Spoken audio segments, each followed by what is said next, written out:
Okay, here's the end of an Oprah interview. It looks like it's first run. It's on PBS. You can't see it in the corner here. I don't know why it's suddenly not there. I've been watching it all this time. Here's 9-2 KQED plus 9-1 is the full HD one, David Rubenstein show with Oprah. 6 minutes remaining. And I just wanted to point out the concept of feelings. I didn't get to this.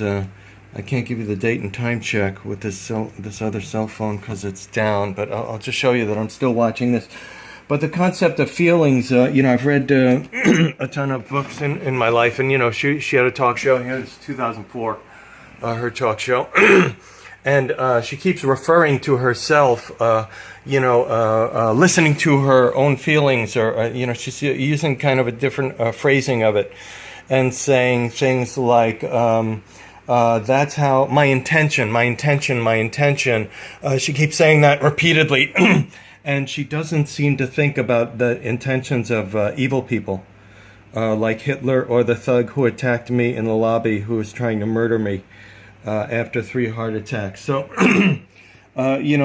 she's been criticized before for, not being super scientific. And now that I'm deep in the heart of the scientific community, having had 3 heart attacks and knowing that the best the medical science still seems to have in the present day is how do you feel? How does that make you feel? How are you feeling? Things like that. See, this is the end of the show. I guess that doesn't prove that I watched the entire thing. Take my word, it's on Bloomberg, or done by Bloomberg, or produced by Bloomberg. All the rich people know each other and they're all connected. And, they might, go against me for creating this. Oprah might go against me. It's very clear. Everything she does is, African American oriented and all that stuff.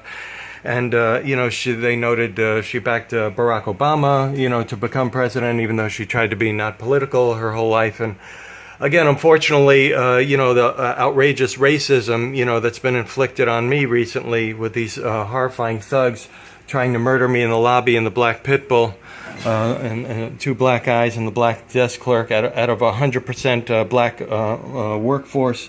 And, everything, in the Tenderloin and run by the THC and HUD, it's all black. And, they don't care about diversity. It's just like Hitler didn't care about diversity. And I'm sure he only went by his feelings and his intentions and his intuition also. And, I've lectured about this in the past, and, I don't know if I'll ever be able to give you that material. My life was badly destroyed in the shadow of 9/11, and nobody's lifted a finger about that. And this is all these years later, and now that, I've been racially attacked by these horrifying thugs intent on murdering me. You want to talk about intention? There's a Vietnam War thing going to come on September 17th. 14 days from now, 2 weeks from now.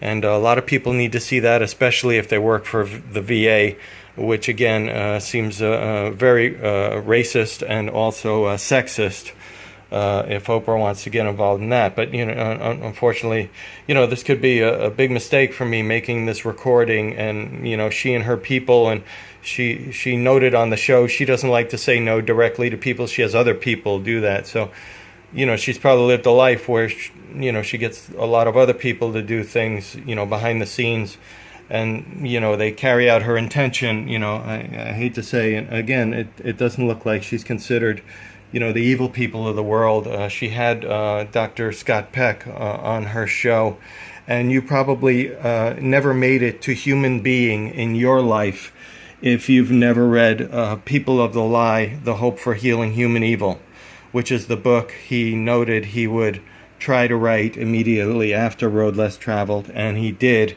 And he calls the books handmaids or handmaidens. And it seems like that's never brought to the fore. He died a couple of years ago. Instead of going with Dr. Peck to make a show like Dr. Phil's, Oprah backed a guy like Dr. Phil, who seems to, also not cover, the, completeness of thought that you will find in People of the Lie, for example. And it's probably the only book. It's easily the most important book ever written. So you want to read that again, To Make It to Human Being. Probably there are a few people out there who did not, quote unquote, did not read it, did not need to read it to make it to human being that way. I like to think I was one of those people. But I had read everything that Ayn Rand had ever written before that, and she was a great, fully complete thinker, but also had her blind spots, which have come out since that time, and people have noted. One of them being Scott Peck in People of the Lie, I believe. Actually, no, it's in his third book, I believe. Community Making and Peace, The Different Drum, Community Making and Peace. So there's a bit of a reading list for you. I don't think any of those books were on Oprah's book club. She unfortunately focused on fiction, I believe, for the most part. And you probably want to go with nonfiction once you're out of, I don't know, middle school or something. All right, so I'll cut this for now, and there's more I could say about reading and the reading list and the details, but I should probably save that for another video. All right, I'll cut this for now.